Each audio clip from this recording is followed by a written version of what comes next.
Assalamualaikum warahmatullahi wabarakatuh. Hai semuanya, kenalin saya Adina Ramadhani Ningrum dengan NIM 3 digit terakhir 045 dari kelas Pratikum B, Prodi Teknologi Rekayasa Otomasi.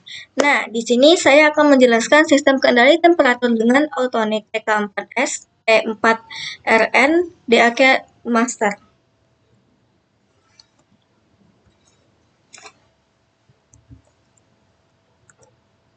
Nah, untuk latar belakangnya itu sistem kendali temperatur merupakan suatu sistem otomatis yang berfungsi untuk menjaga suhu agar tetap berada pada nilai yang diinginkan atau set point dengan cara mengatur kerja elemen pemanas atau pendingin secara terkontrol. Pada sistem ini digunakan Autonik TK4STARN sebagai pengendali utama yang mampu membaca sinyal dari sensor suhu dan mengatur outputnya berdasarkan perbedaan antara suhu aktual dengan set point. Menggunakan software DAQ Master sebagai antarmuka komputer memungkinkan proses pengendali dan pemantauan suhu dilakukan secara real-time, akurat, dan terekam secara digital. Kombinasi antara hardware, controller, dan sensor dengan software DAQ Master menghasilkan sistem yang efisien, stabil, serta mudah dianalisis, sehingga sangat cocok diterapkan pada sistem industri, penelitian, maupun praktikum pendidikan yang memerlukan pengaturan suhu presisi tinggi. Apa sih DAQ Master itu? DAQ Master adalah perangkat lunak atau software buatan Autonix yang berfungsi sebagai data question dan monitoring system, yaitu sistem untuk mengumpulkan, menampilkan, serta merekam data pengukuran dari berbagai alat ukur atau pengendali yang mendukung komunikasi digital seperti Autonix TK4S, T4RN. Melalui komunikasi serial RS485 dengan protokol Modbus RTU, DAQ Master memungkinkan komputer berinteraksi langsung dengan controller untuk membaca, mengatur, dan menganalisis data proses secara real-time. Dalam sistem kendali temperatur, DAQ Master memiliki peran penting sebagai antarmuka antara manusia dan sistem kendali Human Machine Interface atau HMI. Melalui software ini, pengguna dapat memantau nilai suhu aktual, set point, status output, dan parameter kontrol secara langsung dari layar komputer.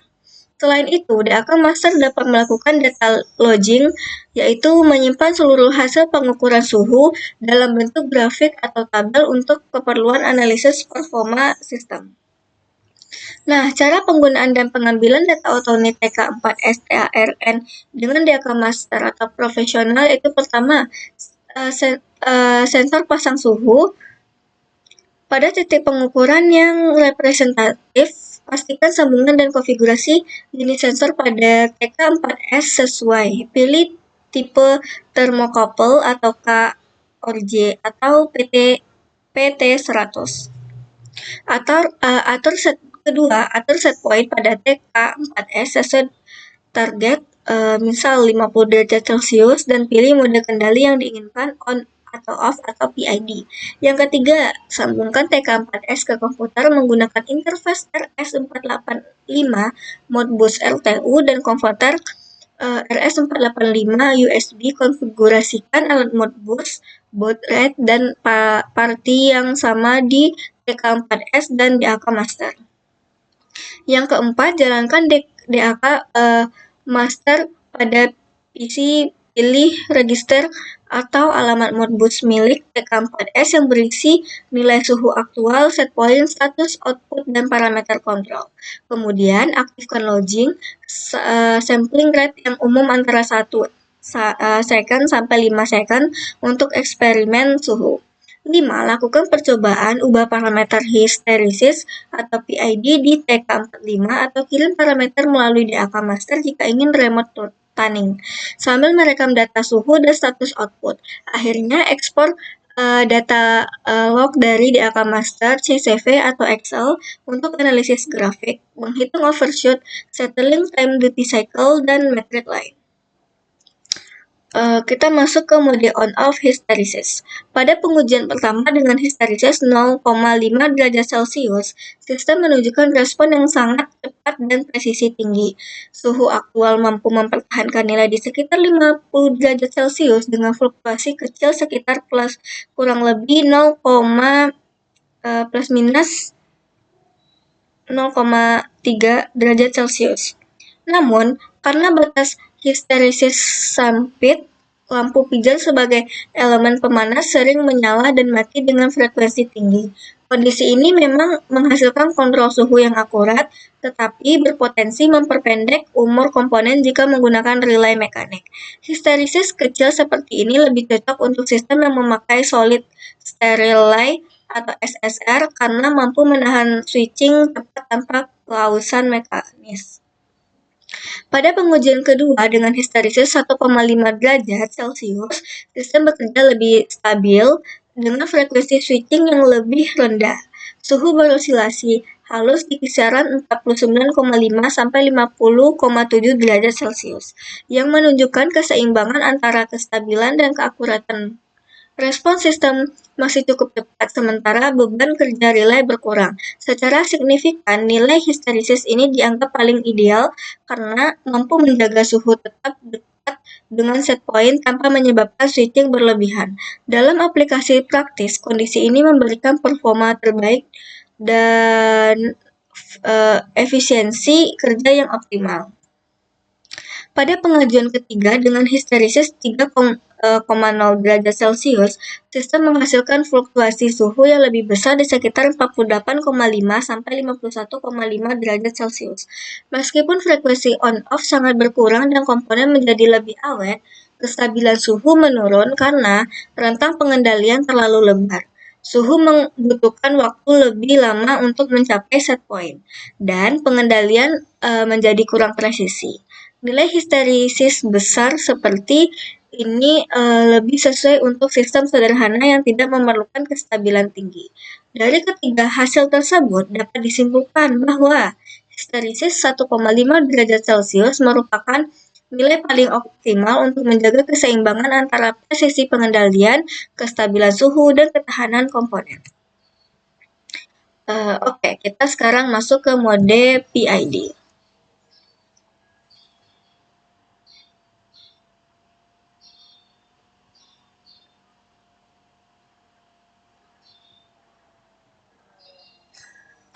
Pada percobaan variasi nilai P atau proporsional pada sistem kendali temperatur Actuanix TK4S T4RN, dilakukan beberapa pengujian untuk melihat pengaruh perubahan nilai P terhadap kestabilan suhu pada set point 50 derajat Celcius.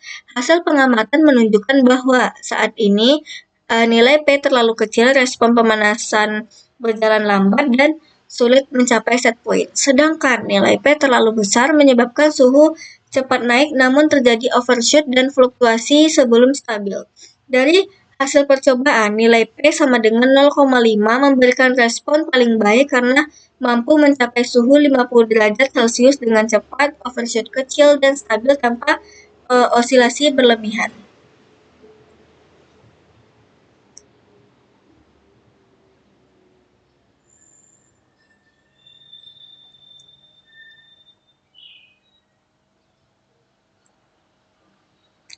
Pada percobaan variasi parameter 1 atau integral, nilai P dan D dibuat tetap, yaitu P sama dengan 4,0 dan D sama dengan 0,0. Kemudian nilai I diubah secara bertahap untuk melihat pengaruhnya terhadap kestabilan dan kecepatan sistem mencapai set point 50 derajat Celcius. Ketika I sama dengan 0,0, respon sistem cepat naik menuju set point, namun mesh terdapat sedikit error state karena tidak ada aksi integral yang mengoreksi kesalahan jangka panjang. Saat nilai I dinaikkan menjadi 0,05, sistem mulai menunjukkan koreksi terhadap error sehingga suhu bisa lebih stabil mendekati set point. Tetapi muncul sedikit overshoot karena efek akumulasi integral. Ketika I ditingkatkan lagi menjadi 0,1 dan 0,2, sistem justru menjadi kurang stabil, terlihat adanya osilasi di sekitar set point dan waktu stabil yang lebih lama. Hal ini terjadi karena aksi integral yang terlalu besar membuat sistem terlalu sensitif terhadap kesalahan kecil. Dari hasil pengamatan tersebut dapat disimpulkan bahwa nilai I terbaik adalah 0,05. Karena pada nilai ini, sistem mampu mencapai set point dengan kesalahan kecil dan tanpa osilasi yang berlebihan sehingga memberikan keseimbangan antara kecepatan respon dan kestabilan sistem. Lanjut pada percobaan variasi parameter D atau derivatif, nilai P dan I dipertahankan tetap, yaitu P sama dengan 4,0 dan I sama dengan 0,05. Sedangkan nilai D diubah untuk melihat pengaruhnya terhadap respon sistem. Saat D sama dengan 0,0, sistem memiliki respon yang cepat dan mampu mencapai set point. Namun, masih terdapat sedikit overshoot ketika D dinaikkan menjadi 0,05. Sistem mulai menunjukkan perbaikan pada kestabilan, overshoot berkurang, dan respon menjadi lebih halus karena efek peredam dari aksi turunan. Namun, saat nilai D diperbesar lagi menjadi 0,1 dan 0,2, respon sistem justru melambat dan cenderung berosilasi kecil akibat sensitivitas tinggi terhadap perubahan cepat sinyal suhu atau noise. Berdasarkan hasil pengamatan, nilai D terbaik adalah 0,05 karena mampu mengurangi overshoot tanpa memperlambat respon secara signifikan. Kombinasi P sama dengan 4,0, I sama dengan 0,05, dan D sama dengan 0,05, menghasilkan sistem dengan respon paling seimbang antara kecepatan kestabilan dan ketepatan mencapai suhu set point 50 derajat Celcius. Sekian, terima kasih. Lanjut kita masuk ke simulasinya. Bye. Oke, langsung saja kita masuk ke simulasinya. Sebelum memulai pengambilan data, ada beberapa hal yang perlu dipersiapkan, yaitu yang pertama otonik TK4S T4RN, kedua sensor suhu misalnya termokopel tipe K, sumber daya listrik, kabel komunikasi RS485 atau USB to RS485 converter, laptop atau komputer yang sudah terinstall DAK Master. Langkah pertama adalah menghubungkan sensor suhu ke terminal input TK4S T4RN sesuai dengan tipe sensor yang digunakan. Pastikan polaritas sensor benar agar pembacaan suhu tidak error. Selanjutnya, hubungkan output relay dari controller ke beban, misalnya heater. Output ini akan bekerja dengan metode on-off atau PID tergantung pada kontrol yang digunakan. Kemudian, hubungkan controller ke komputer atau laptop menggunakan kabel komunikasi melalui konverter RS485 ke USB. Setelah itu, pastikan driver konverter sudah terdeteksi oleh komputer. Selanjutnya, kita masuk ke pengaturan awal pada Otonik TK4S T4RN. Setelah semua koneksi terpasang, langkah berikutnya adalah pengaturan parameter pada TK4S T4RN. Pertama, nyalakan alat dan masuk ke menu parameter dengan menekan tombol yang tersedia pada panel depan. Beberapa parameter penting yang perlu disesuaikan antara lain yang pertama itu adalah input type disesuaikan dengan jenis sensor suhu yang digunakan, set value atau SV atau suhu target misalnya 50 derajat Celcius. Yang ketiga, control mode apakah menggunakan on, off atau PID. Yang keempat itu communication address untuk keperluan komunikasi dengan DAK master. Pastikan juga boot rate dan parameter komunikasi pada controller sesuai dengan pengaturan yang akan digunakan di DAK master agar tidak terjadi kegagalan komunikasi. Selanjutnya kita akan masuk ke penggunaan software DAK Master. Setelah pengaturan pada controller selesai, langkah selanjutnya itu adalah membuka software DAK Master di laptop. Saat pertama kali dijalankan, DAK Master akan meminta kita untuk melakukan setting komunikasi.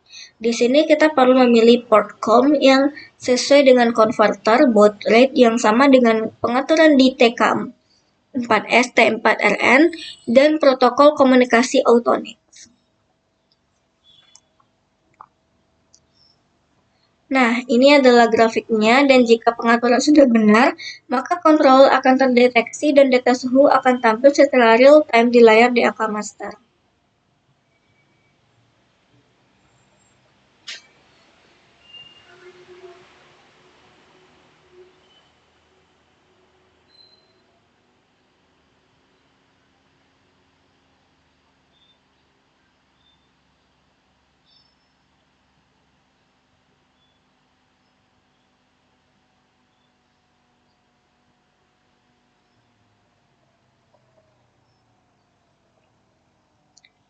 Ini adalah data dan grafik-grafiknya.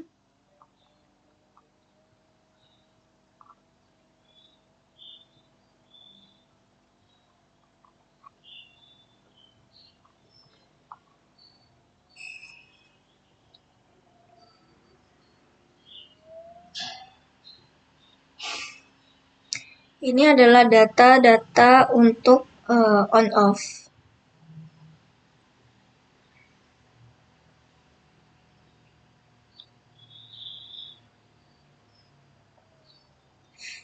Jadi contohnya ketika histeris 1 itu nilainya 51 itu off.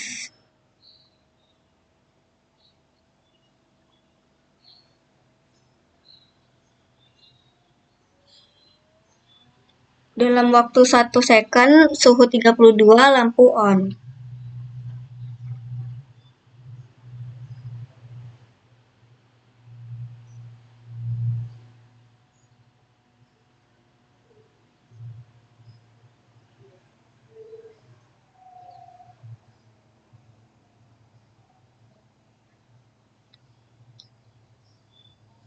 Dan ini adalah grafik-grafiknya.